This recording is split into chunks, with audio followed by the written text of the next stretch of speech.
کہتے ہیں کہ مسکرانا اور ہنسنا ہنسانا دل کو خوش رکھتا ہے، جبکہ نبی علیہ السلام نے کہا کہ دل کو مردہ کرتا ہے۔ کوئی نبی علیہ السلام نے نہیں فرمایا دل کو مردہ کرتا ہے، یہ باپا جانی نے فرمایا ہے۔ نبی علیہ السلام سے زیادہ تو مسکرانے والا کوئی ہے ہی نہیں تھا۔ الحمدللہ رب العالمین والصلاة والسلام علی سید الانبیاء والمرسلین،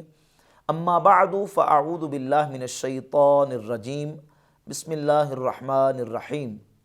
مرزا جہلمی صوفیہ کی مخالفت اور دشمنی میں اس قدر آگے بڑھ چکا ہے کہ صوفیہ کی مخالفت کرنے کے لیے اسے چاہے صحیح احادیث کا انکار ہی کیوں نہ کرنا پڑ جائے،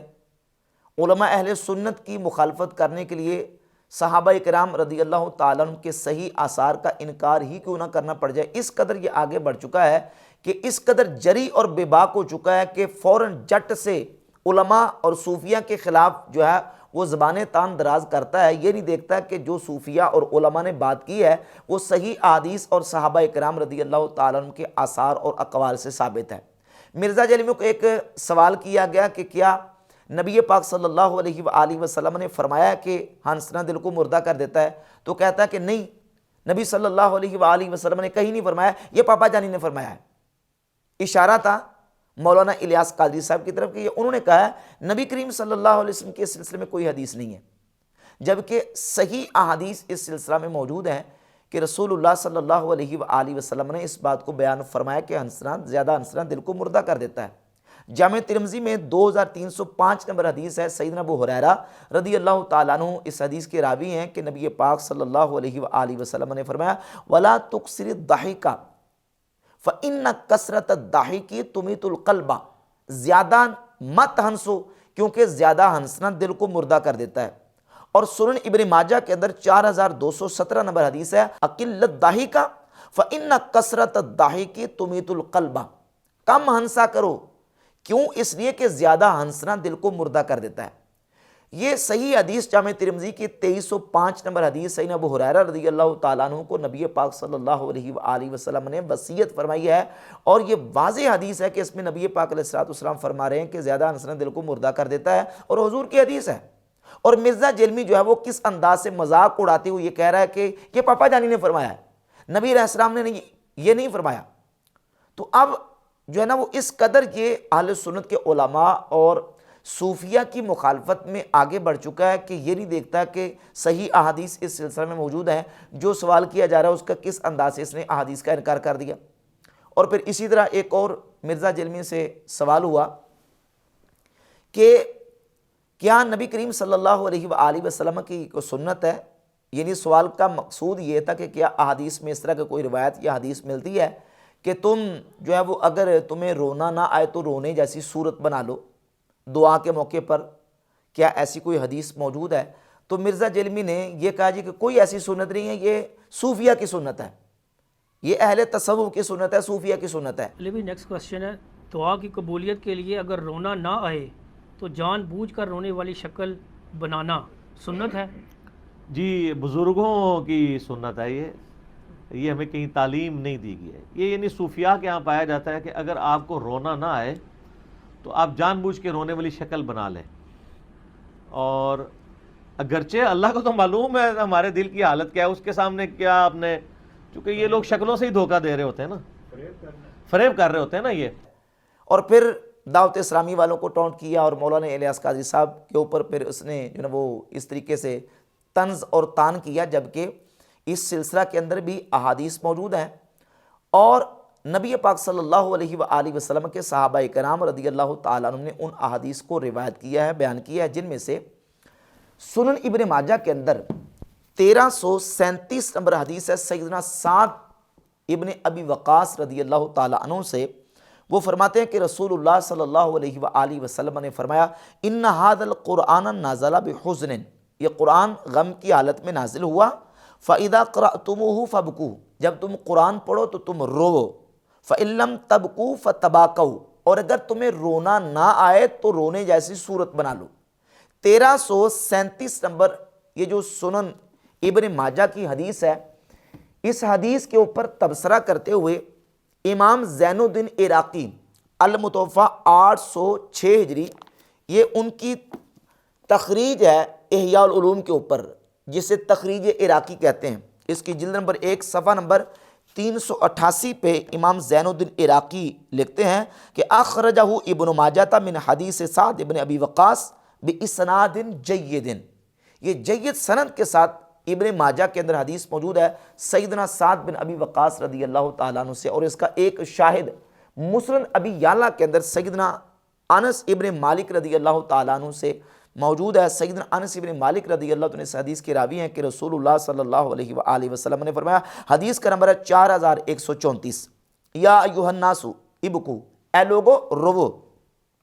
فإن لم تبکو فتباکو، اگر تمہیں رونا نہ آئے تو رونے جیسی صورت بنا لو، فإن اہل النار یبکون فی النار حتی تصیل دموعہم فی وجوہہم، اہل جہنم روئیں گے حتیٰ کہ ان کے آنسو ان کے چہروں پر بہہ جائیں گے، کأنہا جداول،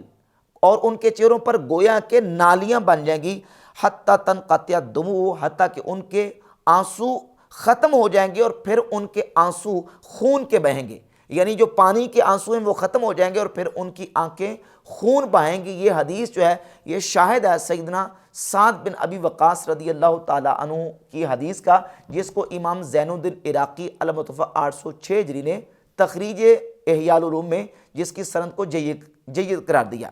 اور اس کے علاوہ سیدنا ابو بکر صدیق رضی اللہ تعالیٰ عنہ سے مصنف ابن ابی شیبہ کے اندر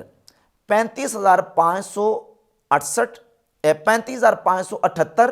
اور 36,678 نمبر، یہ دو مقامات پہ حدیث موجود ہے۔ سیدنا ابو بکر صدیق رضی اللہ تعالیٰ عنہ فرماتے ہیں، ابکو فإن لم تبکو فتباکو، رو اور اگر تمہیں رونا نہ آئے تو رونے جیسی صورت بنا لو۔ مصنف ابن ابی شیبہ میں یہ دو مقامات پہ یہ حدیث موجود ہے، اور یہ صحیح مسلم ہے۔ صحیح مسلم میں 4588 نمبر حدیث ہے۔ سیدنا عمر فاروق رضی اللہ تعالیٰ عنہ فرماتے ہیں، جب صبح ہوئی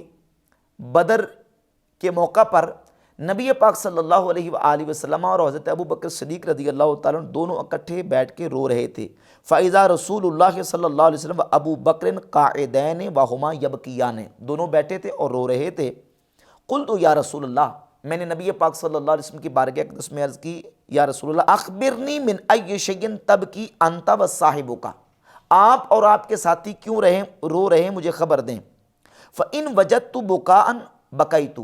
اگر مجھے بھی رونا آئے گا تو میں روؤں گا، وَإِن لَمْ أَجِدْ بُكَاءً تَبَاكَيْتُ لِبُكَائِكُمَا، اور اگر مجھے رونا نہیں آئے گا تو میں آپ کے رونے کی وجہ سے روؤں گا، تکلف کے ساتھ روؤں گا، یعنی خود اپنی طرف سے کوشش کروں گا رونے کی آپ کے رونے کی وجہ سے۔ تو سیدنا حضرت عمر فاروق رضی اللہ تعالیٰ عنہ کا یہ بیان، ابو بکر صدیق رضی اللہ تعالیٰ عنہ کی حدیث، اور اس کے علاوہ دو صحیح سند کے ساتھ جلیل القدر صحابہ اکرام رضی اللہ تعالیٰ عنہ سے آثار، ان میں سے ایک اثر امام ابو نعیم الاصفہانی 430 ہجری میں فوت ہونے والے محدث ہیں، ان کی کتاب ہلیۃ الاولیاء کی پہلی جلد صفحہ نمبر 328 پہ سیدنا ابو موسیٰ اشعری رضی اللہ تعالیٰ عنہ سے صحیح سند کے ساتھ یہ فرمان موجود ہے۔ آپ فرماتے ہیں، یا ایھا الناس ابکو، اے لوگو رو، فإن لم تبکو فتباکو، اگر تمہیں رونا نہ آئے تو رونے جیسی صورت بنا لو۔ یہ حضرت ابو موسیٰ اشعری رضی اللہ تعالیٰ عنہ کا فرمان ہے، جو کہ محدث ابو نعیم نے ہلیۃ الاولیاء میں ذکر کیا۔ اور اس کے علاوہ یہ المستدرک علی الصحیحین میں امام حاکم سیدنا عبداللہ بن عمر رضی اللہ تعالیٰ عنہ سے حدیث لے کے، عبداللہ بن عمر رضی اللہ تعالیٰ عنہ فرماتے ہیں، ابکو فإن لم تجدوا بکان فتباکو، رو اگر تمہیں رونا نہ آئے تو رونے جیسی صورت بنا لو۔ اس حدیث کو امام حاکم نے صحیح قرار دیا، اور امام ذہبی نے امام حاکم کے ساتھ اس حدیث کی صحت میں موافقت کی ہے، اور یہی حدیث ناصر الدین البانی صحیح الترغیب والترہیب میں جب اس پر حکم لگاتے ہیں تو اس حدیث پر ناصر الدین البانی نے 3328 نمبر حدیث پر صحت کا حکم لگایا ہے، سیدنا عمرو ابن عاص رضی اللہ تعالیٰ عنہ سے صحیح سند کے ساتھ، سیدنا ابو موسیٰ اشعری رضی اللہ تعالیٰ عنہ سے صحیح سند کے ساتھ، اور صحیح مسلم کے اندر 4588 نمبر سیدنا عمر فاروق رضی اللہ تعالیٰ عنہ کا جو بیان ہے، اور نبی پاک صلی اللہ علیہ وسلم کی موجودگی میں یہ حکماً حدیث مرفوع قرار پاتی ہے۔ اور یہ دلائل میں نے آپ کے سامنے سیدنا انس ابن مالک رضی اللہ تعالیٰ عنہ سے مرفوعاً اور حضرت سیدنا سعد بن ابی وقاص رضی اللہ تعالیٰ عنہ سے مرفوعاً احادیث پہ حمد تعالیٰ آپ کے سامنے رکھی ہیں. یہ احادیث ساری موجود ہیں. ان احادیث کی موجودگی کے باوجود مرزا جرمی جو ہے وہ صوفیہ کے اوپر ٹاؤنٹ کرتے ہوئے کہتا ہے یہ صوفیہ کی سنت ہے, نبی پاک صلی اللہ علیہ وسلم کی کوئی سنت نہیں ہے. یعنی یہ تاثر دے رہا ہے کہ اس کا ثبوت کہیں احادیث سے موجود نہیں ہے. تو صوفیہ کی مخالفت اور دشمنی میں مرزا جرمی اس قدر آگے بڑھ چکا ہے کہ صحیح احادیث اور صحیح آثار کا بھی انکار کرتا ہے.